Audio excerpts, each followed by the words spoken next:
친구들 반갑습니다. 자, 한국사 15번째 시간이 돌아왔습니다. 오늘은 신라 중대의 발전이라고 하는 제목으로 수업을 진행을 해보도록 하겠습니다.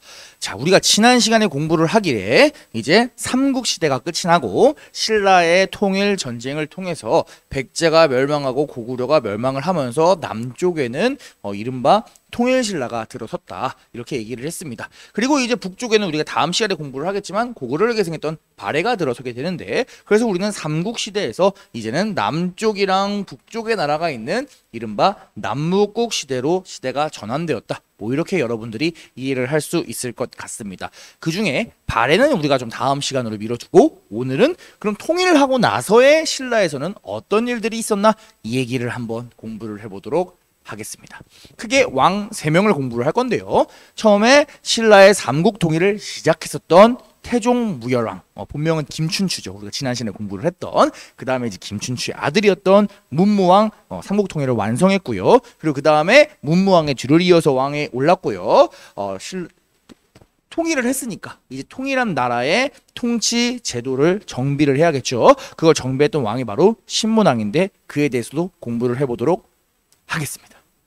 자, 우리가 신라의 역사가 굉장히 길잖아요. BC 57년부터 시작해서 935년이라고 하니까 대충 1000년 정도인데, 그러다 보니까 역사를 한 번에 한 큐에 공부하기가 굉장히 어렵습니다. 그렇기 때문에 옛날부터 신라를 어떻게 하면 시대를 구분하는 게 좋을까라고 많은 사람들이 고민을 했어요. 그 중에 일반적으로 삼국사기라고 하는 우리나라 역사책에서 분류를 하는 구분을 많이 따르는데, 그거에 따르면 일단 신라를 3개로 쪼갭니다. 그 중에 첫 번째 쪼개는 건 어디로 쪼개냐, 삼국시대와 통일신라, 그걸 기준으로 한번 자릅니다. 너무 기니까 삼국시대 이전이랑 통일신라를 한번 잘라, 그렇게 자르게 되고요. 나중에 이제 이 통일신라가 초반에는 잘 나갑니다. 태종 무열왕부터 문무왕, 신문왕, 성덕왕 이런 식으로 계속해서 초반엔 잘 나갑니다. 그 시기를 보통 우리가 전성기라고 부르고, 그 다음에 전성기가 있으면 뒤에 혼란스러운 시기가 찾아오겠죠. 이렇게 또 이제 통일신라를 반으로 쪼개서 결국에 3개로 쪼개는 경우가 많습니다. 그래서 상중하, 상대 중대 하대로 보통 구분을 하게 되는데요. 우리가 오늘 공부할 파트가 이 부분이라고 생각을 하시면 될 것 같고요. 다음 시간에 발해 공부하고 그 다음 시간에 공부하게 될 파트가 신라의 하대, 혼란기다. 그래서 이 이후에 이제 후삼국 시대를 거쳐서 고려 시대로 넘어간다, 뭐 우리가 이렇게 생각을 해주시면 되겠네요. 괜찮을까요? 좋습니다. 자, 그래서 우리가 여기를 공부를 할 건데, 이 삼국시대에서 통일시대로 넘어갈 때 어디가 기준이다? 김춘추, 태종 무열왕이 기준이 된다. 이렇게 여러분들이 알아두시면 김춘추에 대한 공부를 시작할 때 편할 것 같습니다. 자, 우리가 김춘추라고 하는 인물에 대해서 공부를 하기 전에 그 먼저 더 중요하게 생각해야 되는 개념이 있습니다. 바로 무엇이냐? 여러분 들어본 적 있을 거예요. 바로 신라의 독특한 신분제도인 골품제에 대해서 먼저 한번 주목을 할 필요가 있습니다. 말 그대로 신라의 독특한 신분제도, 골, 뼈다구에도 품, 등급이 있다. 뼈다구의 등급을 나눈 제도가 골품제 되겠습니다. 가장 위에는 성골, 그 아래에는 진골, 그 아래에는 6, 5, 4, 3, 2, 1 두품, 6두품, 5두품, 4두품, 3두품, 2두품, 1두품 이렇게 나눠가지고 신분을 구성한 게 골품제고요. 여러분들이 신라에서 입을 수 있는 옷의 색깔, 살 수 있는 집의 평수, 먹을 수 있는 반찬의 가짓수, 뭐 집의 인테리어, 뭐 기타 등등 모든 것들에 대해서 다 규제를 하고 있는 것이 골품제입니다. 그만큼 굉장히 빡빡하고 폐쇄적인 그런 신분 제도입니다. 신라의 관직의 레벨은 총 1등급부터 17등급까지 있는데요. 그 관직의 레벨도 정해 있어서 여러분들이 최종적으로 올라갈 수 있는 관등의 레벨도 정해져 있습니다. 여러분이 진골 출신이라면 열심히 하면 1등급까지 올라갈 수 있겠지만, 여러분들이 만약에 6두품이다, 아무리 노력해도 아찬 6등급까지밖에 못 가고요. 5두품도 아무리 올라가봤자 10등급까지밖에 못 가고요. 4두품 같은 경우에는 12등급까지 못 갑니다. 그런 식으로 신라시대 사람들의 생활을 규정을 했던 것이 골품제다, 이렇게 생각을 하면 좋을 것 같습니다. 선생님 갑자기 김춘추 얘기하려고 그러다 골품제 얘기 왜 해요? 왜냐면은 원래 신라에서는 성골들만 왕을 할 수 있었습니다. 가장 높은 신분이었던 성골들만 왕을 할 수 있었어요. 그래서 여러분이 여태까지 공부를 했던 뭐 박혁거세, 뇌물마립관, 뭐 지증왕, 버풍왕, 진흥왕, 뭐 기타 등등 이런 사람들을 전부 다 성골이라고 얘기를 합니다. 역사책에 따르면요. 그래서 우리가 신라 말기에 가보면은 여러분들 뭐 선덕여왕 이런 사람 들어본 적 있을 겁니다. 신라 시대는 왜 여왕이 있을까? 신라의 여성 인권이 다른 나라보다 훨씬 더 발달해서 여성 왕이 나온 건가? 이런 개념이 아니라 신라에서 여왕이 등장한 이유는 신라는 왕을 할 때 기본적으로 성골만 할 수 있기 때문에 당시에는 성골이라고 하는 신분이 남아있는 사람이 여성밖에 없었기 때문에 여성도 왕에 올랐다. 그만큼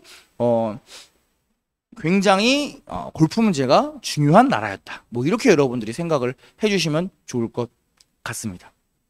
자, 그런데 성골들끼리만 왕을 하다 보니까 시간이 지나서 이 폐쇄적인 골품자의 성골들의 숫자가 줄어드는 문제가 발생을 하게 됩니다. 너무나 폐쇄적으로 운영을 하다 보니까 결국에 성골이 다 죽게 되고 이제 남은 거는 제일 높은 사람이 진골이니까 이제 진골들 중에 누군가가 처음으로 왕을 해야 되는 상황이 왔습니다. 그게 누구냐? 바로 신라 29대 최초의 진골 출신 왕이었던 태종 무열왕, 지난 시간에 공부한 이름으로는 김춘추 되겠습니다.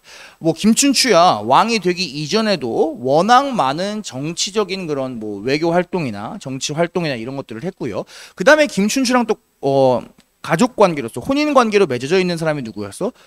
가야의 왕족 출신이자 신라의 굉장한 장군이었던 김유신이 또 김춘추를 뒤에서 후원을 해주었기 때문에 많은 진골들 중에서도 김춘추가 비교적 수월하게 왕위에 오를 수 있었던 것입니다.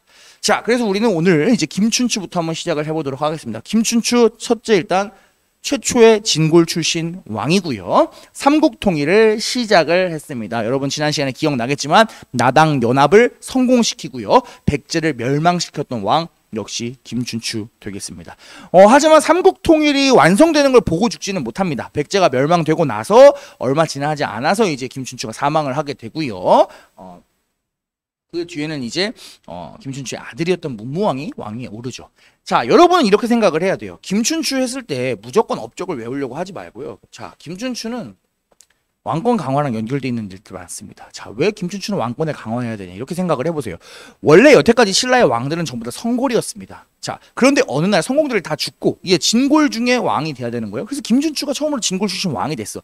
그러면 다른 귀족들 입장에서 생각을 해봅시다. 여러분이 다른 귀족들이야. 자, 김춘추가 왕이 됐어요. 이 김춘추에 대해서 마음속 깊은 곳에서부터 우러르고 존경하고 나보다 높은 사람이라고 생각하는 의식이 있을까요? 보통은 없겠죠. 엊그제까지 나랑 똑같은 진골이었잖아. 나랑 똑같은 귀족이었잖아. 근데 네가 갑자기 왜 왕이라고 설치는 거야? 이런 식으로 마음속에 가질 수 있다는 거예요. 결국에 김춘추는 어떻게 된다? 그러한 불만을 가질 수 있는 귀족들의 힘을 낮출 수밖에 없는 겁니다. 이해됩니까? 자, 그래서 김춘추는 어떻게 하냐? 여러분 교과서에 보면은 왕의 비서기구였던 집사부의 권한을 올리고 집사부의 대장이었던 시중의 힘을 키운다. 뭐 이런 표현이 있을 겁니다. 그런데 결과적으로는 전부 다 뭐다? 이게 다 그냥 왕을 강화시킨다고 생각하면 돼요. 왕을 높인다. 왕의 비서 중에 대장, 전부 다 왕이랑 관련된 거예요. 왕은 높이고 반면에 뭘 낮춘다? 귀족회의의 기능은 약화시키고 그 다음에 귀족회의의 대장 귀족이었던 상대 등의 힘 역시 약화시킨다. 결국에 귀족들은 약화시킨다.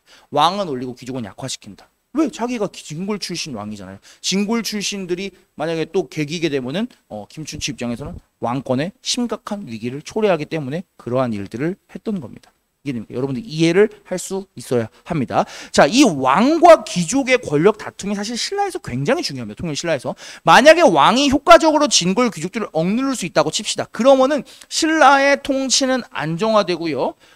나라에 문제가 없이 굴러갈 겁니다. 시스템이. 그런데 만약에 왕이 진골 귀족들을 제대로 컨트롤하지 못해서 진골 귀족들이 왕을 뚫고 막 일어나 막 내가 왕할 거야 막 이러면서 막 왕 째끼고 막 이래. 그런 문제가 발생하면 신라가 혼란으로 빠져드는 거예요. 그리고 결국에 그것 때문에 신라가 멸망을 하게 됩니다. 그래서 우리가 통일 신라에 넘어와서는 왕과 귀족들, 여기서 말하는 귀족은 독특한 신라의 신분제도 하에서 진골이라고 불렀던 사람들이죠. 그리고 왕과 진골 귀족들을 잘 생각을 하면서 들어가 보도록 하겠습니다.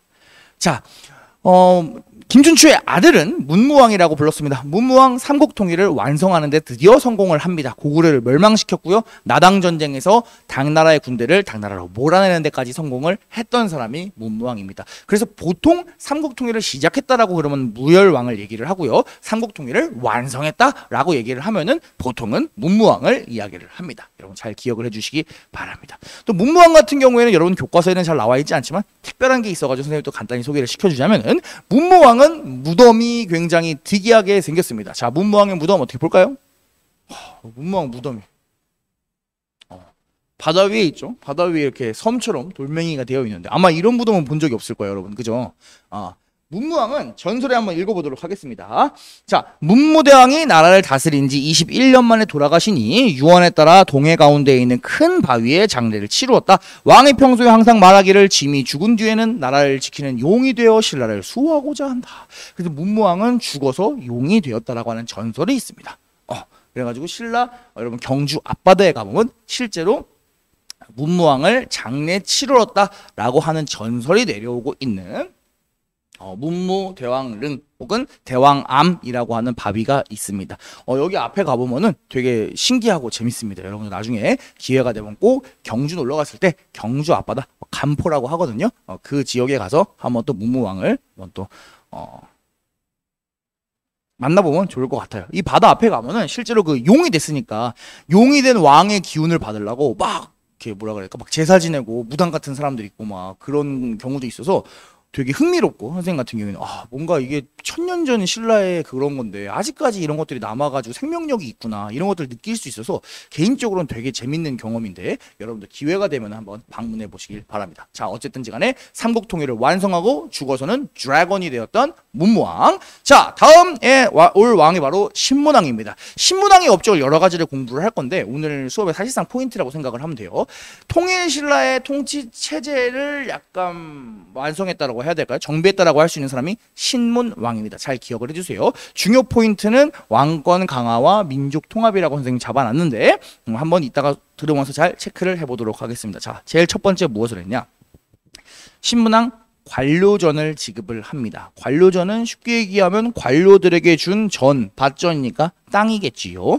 자, 그런데 이 관료전 어떤 것들이 있냐? 관리들에게 준 땅인데 이 땅에 누군가 살고 있을 겁니다. 이 농민이 살겠죠? 그럼 이 농민이 열심히 농사를 짓습니다. 이만큼 농사를 지었어요. 그죠? 그럼 이만큼 농사 열심히 지은 것 중에 일부분을 농민은 나라에 세금으로 바칠 겁니다. 맞습니까? 그런데 이 세금을 나라에 내는 게 아니라 누가 갖는다? 이 땅의 주인인 관리가 가질 수 있는 그 권리를 가진 땅을 우리가 뭐라고 부르냐? 관료전이라고 부릅니다. 그럼 좋은 거야, 안 좋은 거야? 너무 좋은데요, 선생님? 내가 관리되면은 막 세금 저 사람들이 내는 거 내가 가질 수 있으니까 너무 좋은 거 아니에요? 선생님 왕권 강화라면서요. 왜 왕권이 강화되지? 신하들한테 좋은 거 아니에요? 라고 생각할 수 있습니다. 맞습니다. 하지만 신문왕은 관료전을 주기만 한 게 아니에요. 기브 앤 테이크잖아. 그지? 뭔가 신하들한테 주는 게 있으면 신문왕도 뭔가 얻는 게 있었을 거야. 자, 보도록 하겠습니다. 그게 바로 두 번째에 나오는 겁니다. 관료전을 주는 대신 뭘 폐지했다? 노급이라고 하는 것을 폐지합니다. 노급은 뭘까? 자, 노급 역시 땅입니다. 땅. 자, 진골 귀족들이 갖고 있던 땅이에요. 그런데 이 땅에서는 농민들이 국가에 대한 세금을 거둘 수 있어요. 여기까지는 관료전이랑 똑같아. 여기까지는 똑같아. 그런데 뭐냐? 노급에서는 원래 이 땅에 살고 있는 농민이 있죠. 이 농민 역시 진골 귀족이 데려다가 자기가 마음대로 노동력으로 부려먹을 수 있는 거야. 쉽게 말하자면 농민을 지배할 수 있었습니다. 세금도 얻고 농민도 지배할 수 있는 게 노급인 거예요. 자, 그러면은 이 노급이 많아지면 왕 입장에서는 좋을까 싫을까? 당연히 싫을 수밖에 없죠. 원래 농민들, 지방에 있는 백성들은 전부 다 왕의 명령을 따라야 되는 사람들입니다. 왕한테 속해 있어야 되는 게 전통시대의 국가예요. 그런데 왕에 속하지 않고 그 땅을 갖고 있는 귀족들한테 속해 있는 농민들이 늘어나면 늘어날수록 왕의 힘은 약해질 수밖에 없습니다. 때문에 이것을 방지하기 위해서 귀족들이 농민을 사사롭게 지배할 수 있는 그런 기반이 되었던 어떤 땅, 노급이라고 하는 것을 폐지시켜 버리고요. 대신 무엇을 주었다? 아까 했던 관료전을 주는 겁니다. 이해됩니까? 오케이. 자, 그 다음에 플러스 이제 녹봉. 녹봉은 약간 지금의 월급 개념이라고 생각을 하면 좋을 것 같아요. 땅을 주는 게 아니라 뭐 식량 같은 것들을 통해서 귀족들의 그런 반발심 같은 것을 조금 누르려고 했다. 뭐 이렇게 생각을 해주면 좋겠습니다.